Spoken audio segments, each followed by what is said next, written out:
Keegan, this is Ezra. Welcome to another album review. This is Over Thunk. How you doing? Yeah. You good? Right. You alright? Yeah. I'm pretty good. Yeah. Today we're reviewing Unknown Mortal Orchestra, Sex and Food. Sex It's their and Food. latest offering. Came out when? April? I believe so. Yeah. Recently. Yeah. Mm-hmm. Anticipation? Your side? Anticipation was pretty high for me. I had a bit of a mishap. You put me onto Unknown Mortal Orchestra. Mm-hmm. You gave me their debut, Unknown UMO, it's called Yeah. Unknown Mortal Orchestra, Mm-hmm. and 2.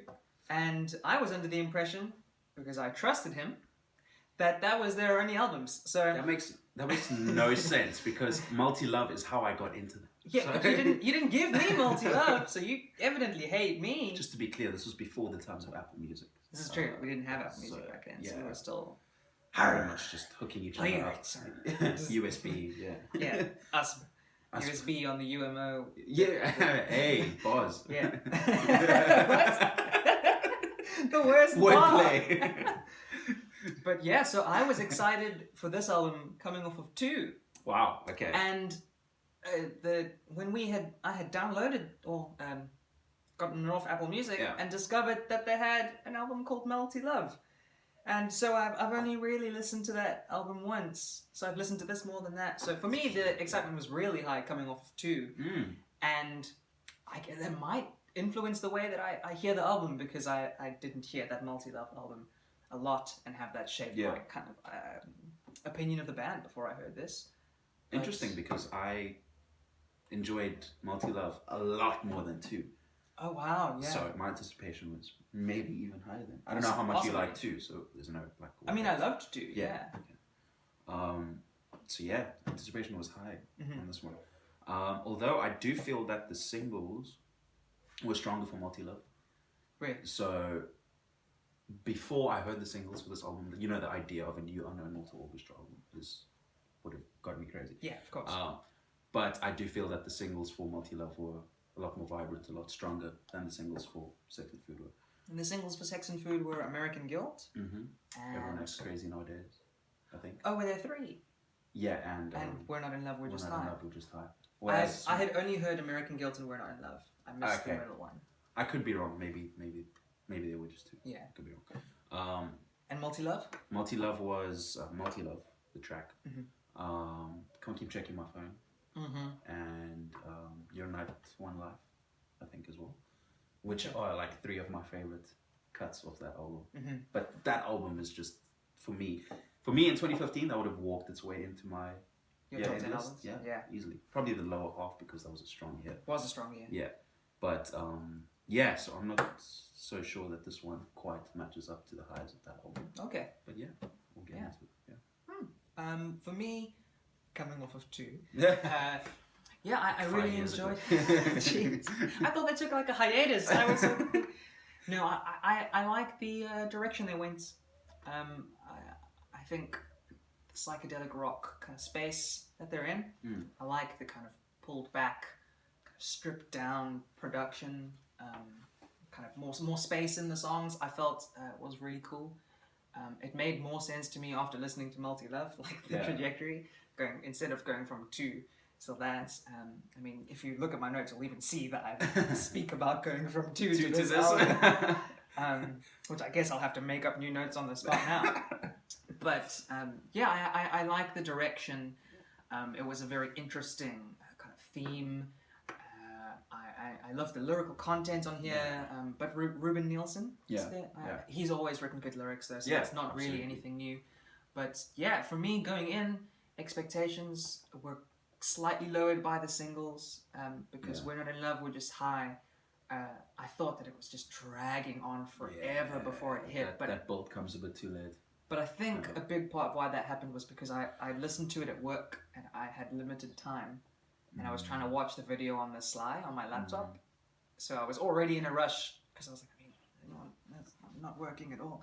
That might have peppered my opinion. It's weird how that first listen, like if you listen to a song like in the wrong like context or whatever, like in a moment, in an off moment or whatever, it will just influence you going forward. The same reason a lot of like albums I listened to in high school when I was like really depressed and sad, I loved, and then now I'm listening to it, I'm like, this is really cheesy and sad. But it probably just was hitting the right notes for you at that time. And now it takes you back to that time, which you don't necessarily want to go back to. High school, never. Ugh.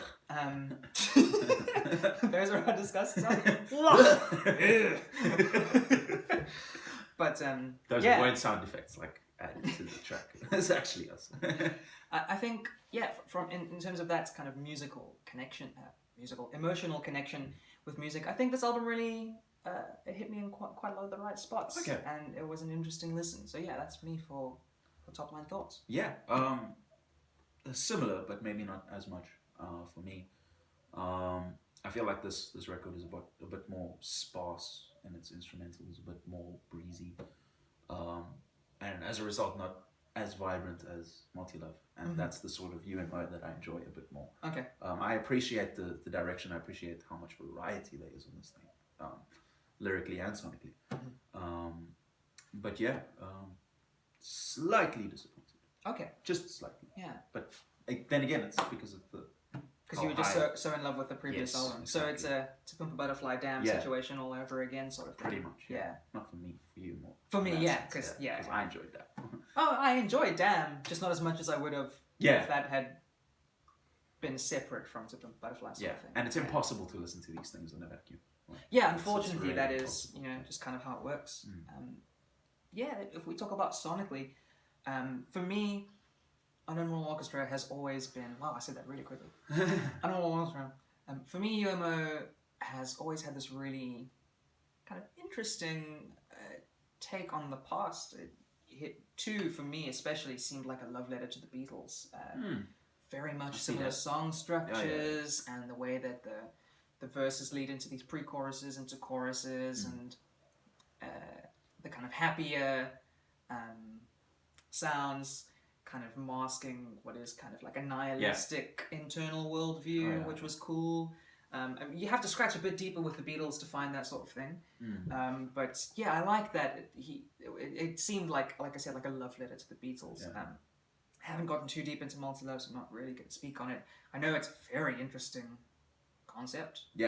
One that I think is really cool and unique because I've never heard of an album that someone wrote for he and his wife's shared lover. That is pretty crazy. Pretty crazy. Very aptly named Multi-Love.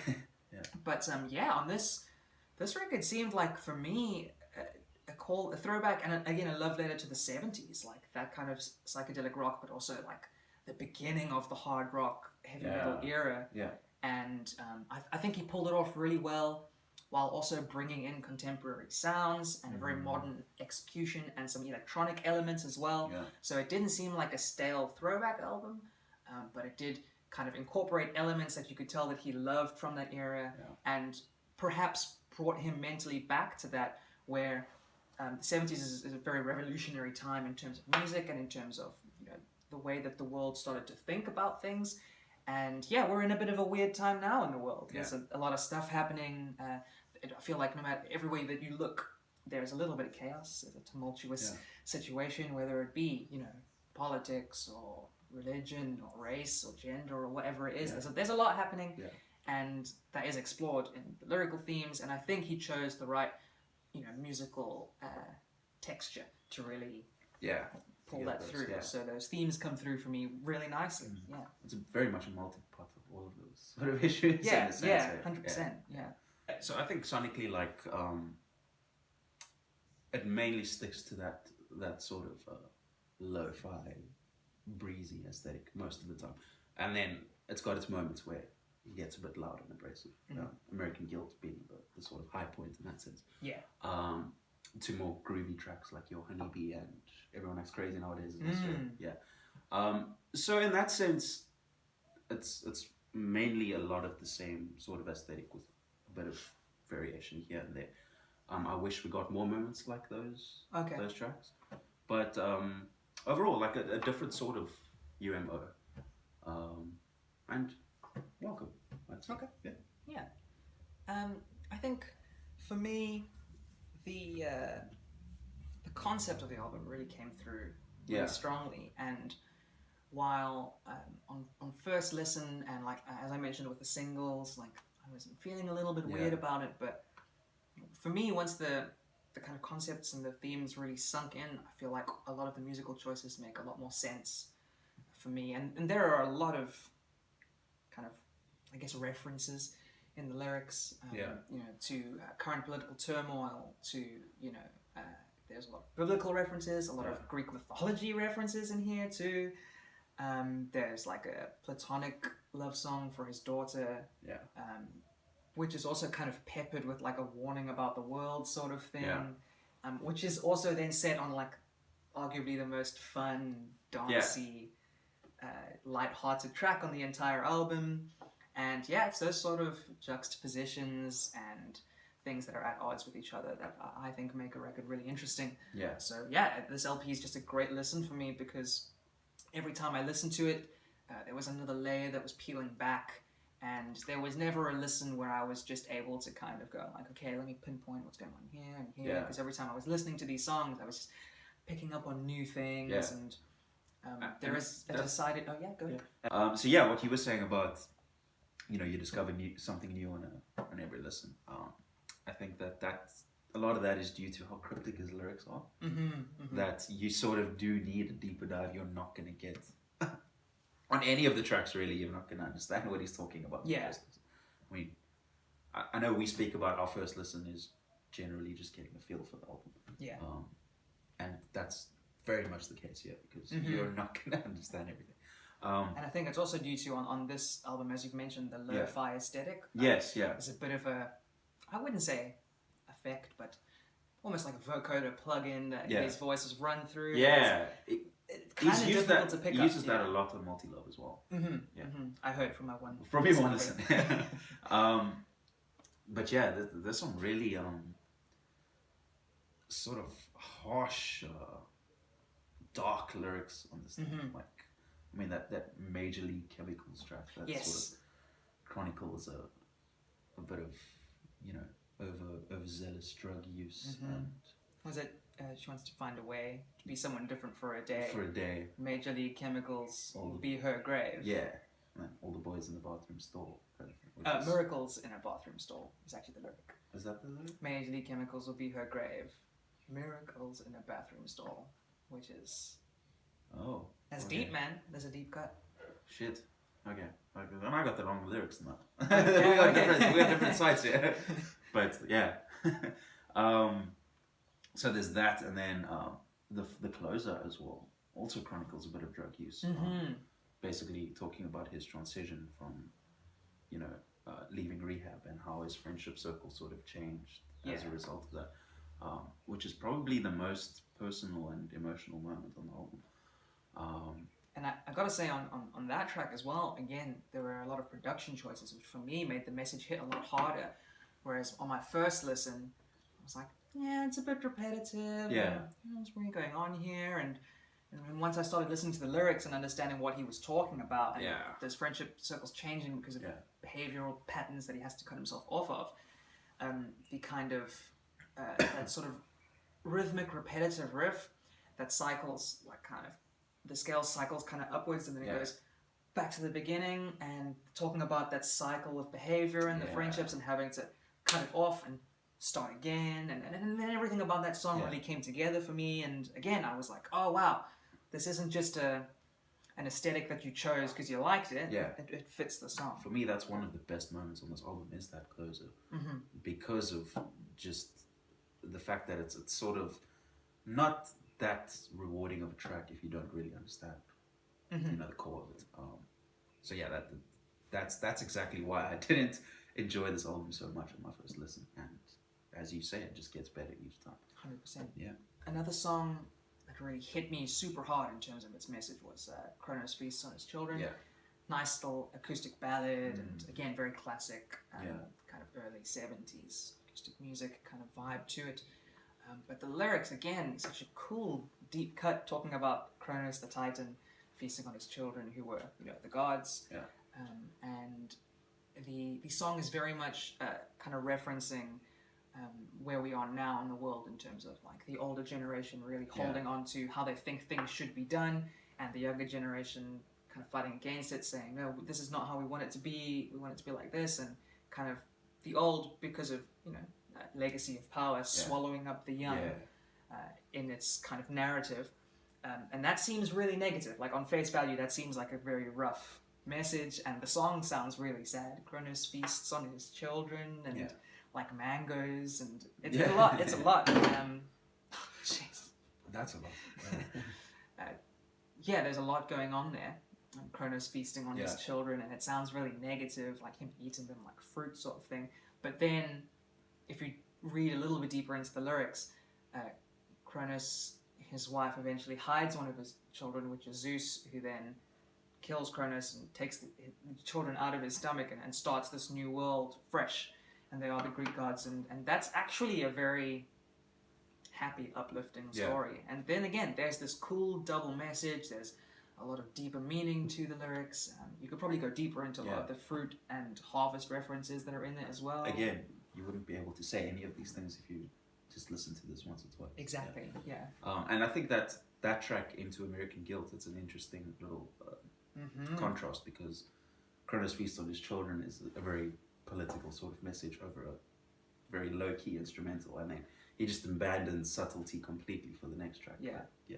And So American Guilt, I like how American Guilt has the more chaotic, heavier, darker sound, and that's a bit more of a personal song. It speaks to his own feelings about his own sort of place in the politics of the country that he lives in, and that was really interesting. That song sounded like a Black Sabbath track when it popped in, which is another cool kind of 70s reference for me. But it wasn't so derivative that I thought, we're just ripping them off. It just sounded to me like it would fit on a Black Sabbath album. And I love that. I really do like American Guilt. I think it's one of the stronger tracks. We've already mentioned Major League Chemicals. Ministry of Alienation I liked. That handing in my resignation to the Ministry of Alienation got stuck in my head a lot. We spoke about Honeybee, which is the song for his daughter. Really danceable, kind of easily accessible, but not so pop that you get annoyed by it. And another earworm, like Honeybee, just gets stuck in your head. I've been playing it a lot. There are actually a few of those sort of earworms. And this album isn't without like the odd catchy hook like that one. And I think How Many Zeros also has a really good earworm of a hook.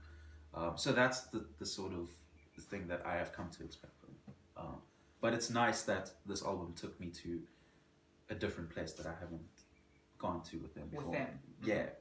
In terms of just the range of different things he's speaking about.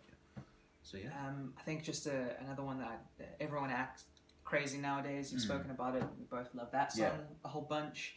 Just really cool. This Doomsday. That's also a great hook. I'm playing it in my mind. This Doomsday as well was really interesting for me. It's quite a heavily. It's quite a heavily religious song in terms of its subject matter, and then I love the choice of this like rhythmic, almost shamanistic kind of guitar riff that gives me these Native American ritual kind of feels, and then talking about like some quite heavy religious messaging, and I loved it because he sets the tone for it so well with the instrumental, Actually, quite a lot of God references on this album. You mentioned the Zeus Kronos dynamic, the opening track which is just an instrumental, but again more A God Called Hubris. And it's there's a lot going on the album, and I really liked it because shallow listens are great, and I do like fun songs to play in between things, but it's an album like this that makes you want to listen to music in that way again, or it makes you want to just sit down, put the album on, and just kind of absorb and feel it, which is really cool for me. We're Not in Love, We're Just High. A topic that's been broached before about love being, just a feeling that you get, and then you're just chasing that high for longer and longer. And just like drugs, the more that you do drugs, the more drugs you need in order to feel that same sort of feeling. The longer you're in love, the more you're kind of chasing that same feeling you had in the beginning. But and then again, whereas that song seemed to drag on a little bit when I listened to it the first time, once I started understanding what the song was about, then that kind of jarring timing on the syncopated like bass and melody lines on the piano, the kind of distorted vocals before it crescendos up into the end makes so much sense in terms of the messaging, bringing me deeper in, and gives me more of an understanding of what he means by the lyrics, because it's not just a poem anymore. It has this emotional richness to it brought about by the music, and that was really cool. Yeah.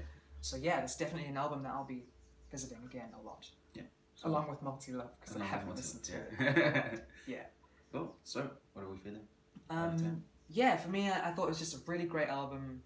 I'm a sucker for deep meanings and being able to really have a deep dive into the lyrics and find some crazy stuff in there.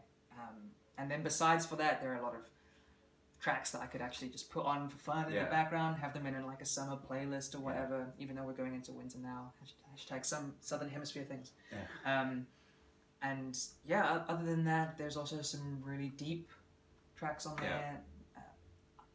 I really love this album all around, and I think I'd give this an 8. Okay, 8 out of 10. So yeah, I like this album for the fact that it took me to, like I said, in the context of this band, it took me to a place I haven't been before. I do wish that there were more of the highs that Multi Love gave me, because that was just a consistent, beautiful album, like start to finish. So yeah, I really enjoyed it overall, and it did get better as the listens went on because of the meanings you discover, and a lot of those things clicked for me quite late on. So if I was to do this review like 3 weeks ago, it would have been a much lower score. Wow. But yeah, but yeah, I think I'd give it a 7.5. 7.5. Yeah. All right. So over Thunk, we're going to be giving Unknown Mortal Orchestra Sex and Food 7.75 out of 10. 7.75 out of 10. Well, be nice to you guys and round that up to a 7.8. A 7.8. I think everyone should give this album a listen. Definitely. Something there for pretty much everyone. Yeah. It's politics, but not like Father John Misty. Yeah. Sort of yeah. You don't have to glad. Be invested into any sort of viewpoint to enjoy it. It's not a very preachy listen. So, yeah. Awesome. Great. Go ahead. Yeah. Thank you for joining us today for this. It was great. It was great. And we'll see you again soon. Keep thinking about the music and movies that you watch and listen to. Yes. Have a wonderful week or weekend whenever you listen to this, morning, evening, afternoon,